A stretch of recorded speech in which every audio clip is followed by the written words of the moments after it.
In the final week of the NFL season, the Minnesota Vikings travel to Chicago to play the Bears. We'll discuss that game right after this.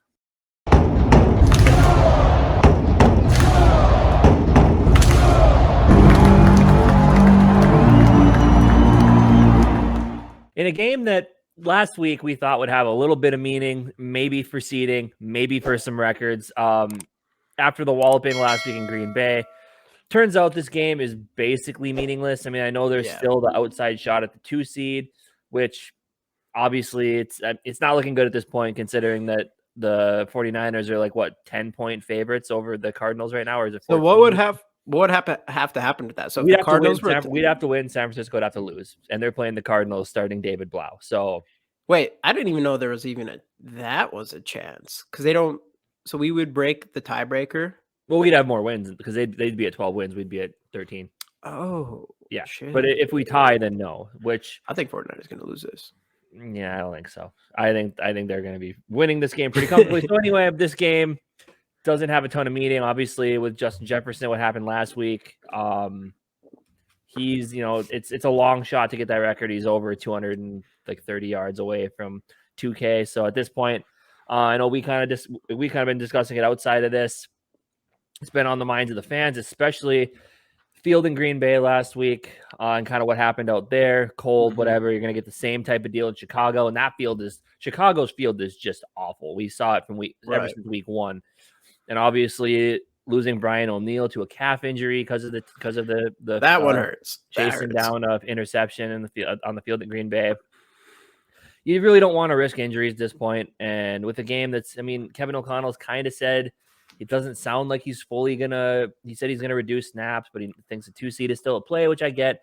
But I don't know. It's hard to get excited for this game because I know what it's gonna look like. But it's still a game.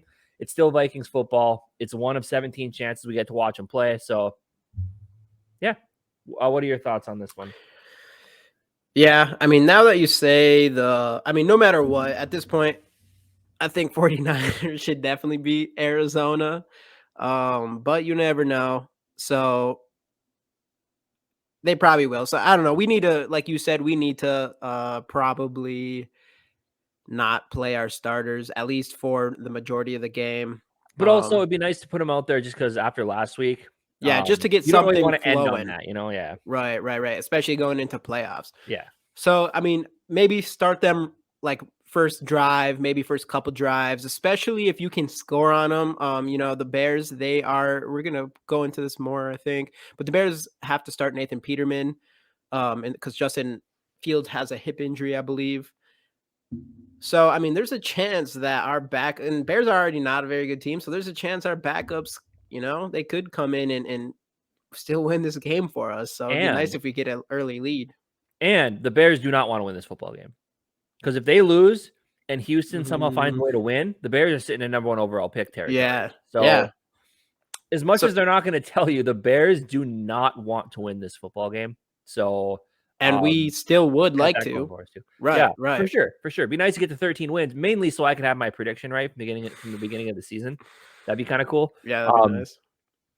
But yeah, I don't know. A game without a ton of meanings, but yeah, it just doesn't have a meaning. It doesn't have a lot of meaning. That's like overall, there's just not a lot of meaning. It's a whatever game. It might as well just be a bye week.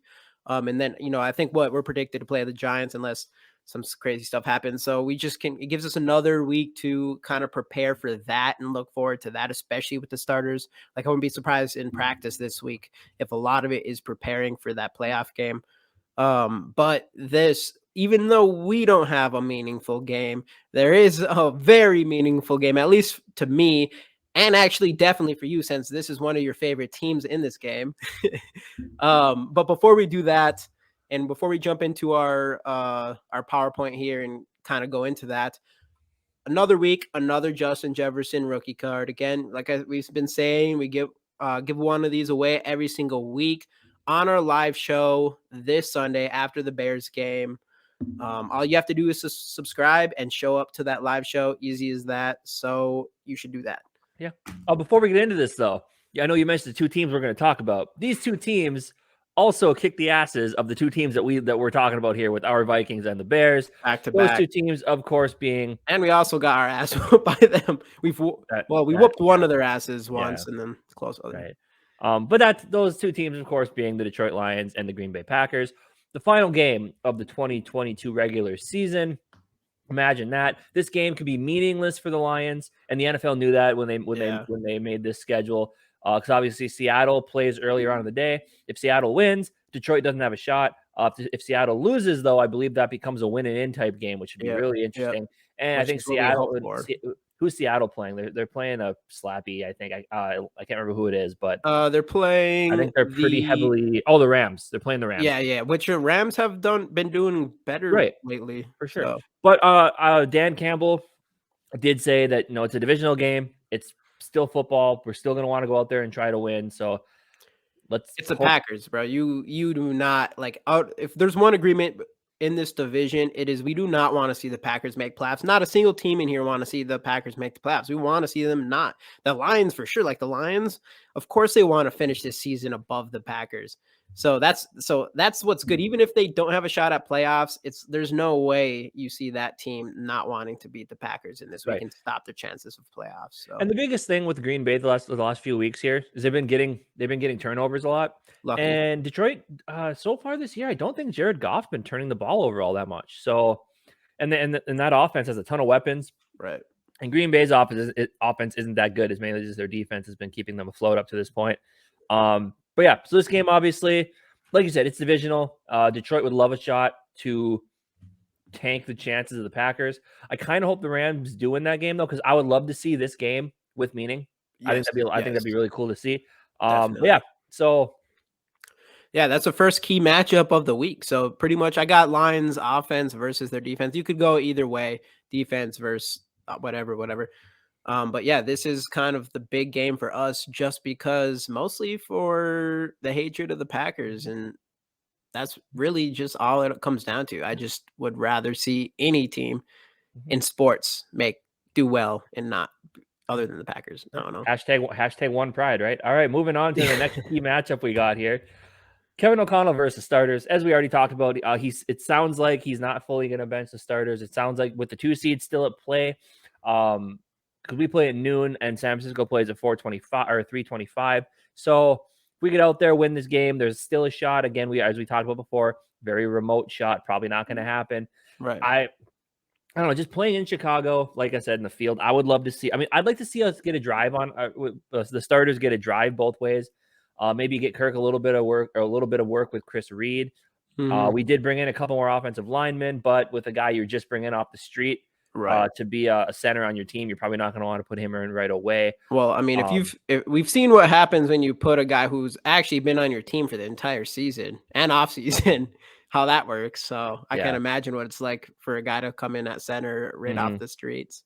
Right. But it'd be nice to see, Kirk get a little more work with Reed, but yes, that can happen in practice. That can happen in game simulated practices and scrimmage, 11-on-11 drills and stuff. So at the end of the day, especially with what happened last week along this offensive line, we don't want that happening again.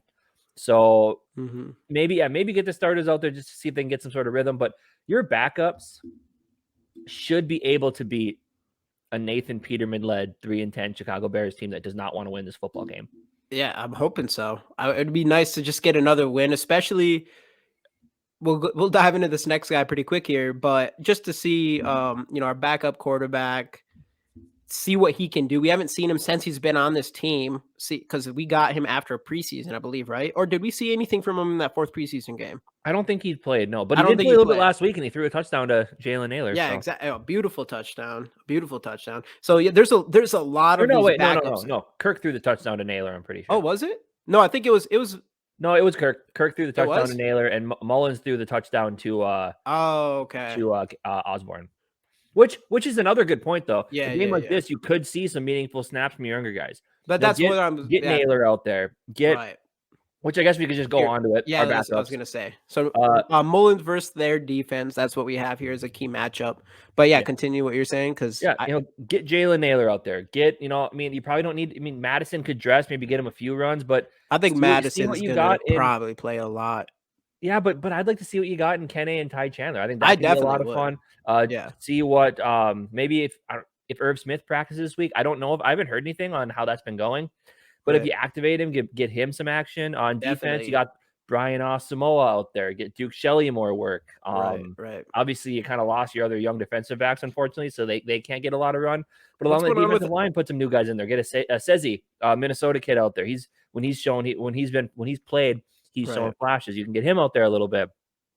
There's tons of options of young guys that we want to see, and I'd love to see it. I mean, even Yeah. along the offensive line. I mean, I know you're probably going to want to maybe keep the starting offensive line out there to get some continuity, but if you want to see like the likes of Vidarian Lowe, left tackle, we have just some depth at guard and center. Get some, maybe get that new guy we got some work at center. Yeah. We'll have to see. There's options though. I think it'd be fun to see some of these younger guys. And we talked about the 49ers. Nick Mullens, former 49ers quarterback, has shown flashes whenever he's played. So, see what you got in your backup as well. Yeah. Yeah. It'll be good to get him some playing time too, just because you never know what's going to happen in playoffs. Like Kirk could, I mean, knock on wood, whatever. Kirk Cousins is an Iron Man, doesn't ever get hurt, so it won't ever happen. But just in case, it'll be good to get this guy who has not had other than last week, had a couple snaps, whatever, to get him some meaningful playing time going into playoffs here. But yeah, I mean, I think out of all those players, we see Asamoah. Obviously, we both really like him, and we're gonna see him all through playoffs. So as far as the other younger guys, I'm really excited to see Naylor after the catch Naylor made and touchdown Naylor had last week. It does make you excited to see what do we have in Naylor. It was really cool to see him get his first touchdown. Osborne being super excited for him, going back to the ref to get the his first touchdown ball after that was super cool. But of course, the preseason darling Ty Chandler. Um, he's been hurt since week 3 or something, something like that, and he looked fantastic up until that point. So it'd be really cool to see him in there. I don't know how it would work. I know we do need to worry about Madison getting injured too, just because he is our backup running back, and you never know what could happen. But at the same time, like if I'm Madison, I want every opportunity to get as much playing time as I can. And if I can get a start out of the year and play for almost a full game, even though it's like a meaningful game and playoffs are about around the corner, I feel like I'd still want to be a part of that. Maybe, but like you said, I mean, especially with the health history of Delvin Cook, it's nice to have a fully healthy, experienced number 2 back in there, and Yeah, it'd be fun to see those younger guys for sure. But yeah, I mean, I don't know. Like I said, there's not a ton to look forward to in this game. I don't know. It feels preseason-ish. Yeah. But just coming off that Packers game, it really we won last week. I feel like this week, okay, cool, nice little see some younger guys, yada yada, going to the playoffs. But after what happened last week, it's just kind of a down feeling, which is why I think Kevin O'Connell is saying he wants to get the starters out there a little bit. Maybe he can even test out saying, hey guys, guess what? We're wearing 7 stud cleats this week because you guys didn't take my recommendation last week. So I'm telling you this week, let's try them just in case we got to go play in a cold weather spot. I don't know, but yeah, I guess we'll do score predictions for this game. Score predictions and player predictions. Player predictions would be fun. I mean, no matter what, like, I don't know. It'll be fun to see these young guys hopefully try to win. But the reality, even though that terrible loss against the Packers, we're still in the playoffs and we still get to look forward to a playoff game that we should win. So that is exciting at the end of the day. And I'm looking forward to all that. But yeah, we're on to Chicago now. And it'd be cool if we snuck out a win with our backups. So, I guess score predictions. I almost forgot about the score predictions for I'm going to go with player predictions first. Man. I'm going to go for whatever reason when we take out our starters, we seem to always leave KJ Osborne in there for a while. I think he's going to play a little bit longer than the other guys. Actually, you know what? No, I'm backing up from that. I'm going to go with Jalen Naylor. Let's go Jalen Naylor. Second touchdown of his career. And at least I'll say 50 yards. He has at least 50 yards. And score? Oh, and the score. Score for this game. I'm going to go with 21-14 Vikings. And actually, let's go 24-14 24-14 Vikings. We're gonna win by. It's gonna be our second game of the year by double digits, and it's gonna be because of our backups against the Bears. And yeah, that's what it's gonna be. I could see that happening. I just hope this whole Jalen Naylor thing. I mean, yeah, it's cool seeing since all JJ's been like this guy and everybody else kind of been down here. Like it's fun there's seeing that another gap. receiver kind of step up. But how many touchdowns did Amir Smith-Marset have in Week 18 last year? It's good chance to be the same situation where it's just some young guy, you get super excited about him and you realize, oh, who knows? Yeah. But we'll probably see some Jalen Rager a lot too, which maybe will be interesting. Yeah, that'll be interesting. But the story still have to be written about Naylor, which is cool. He's got the speed. We know he can catch, as we just saw. It would be cool to see him step up and maybe show us some flashes that he could be something down the road. But that remains to be seen. I don't really know what to do for player predictions. Let's say Alexander Madison plays and has his normal 125 and a touchdown when he starts. Score-wise, I like your score prediction. I like the 24-14. I think I'll go with that as well. Hey, that's the first time of the year, I think. Yeah. It would just be nice to see just a win, end it off, get to 13-4, make my prediction correct, go on to the playoffs with some good vibes, and be prepared to most likely play a Giants team that looked really good. They played really well last week, and I would love to see us do what Detroit did to Chicago last week and just absolutely stomp the shit out of them with a Nathan Peterman-led team. Come on, you should be able to beat that. I'm afraid they got nothing else. Like this year is like that offense starts and ends with Justin Fields. It seems like so. We'll see. Should be an easy game, but as you know, with the Minnesota Vikings, nothing is ever easy. We want to know your guys' score predictions. Drop those in the comments. Leave a like if you enjoyed this video, and we'll see you guys on Sunday breaking down this game. Skol Vikes.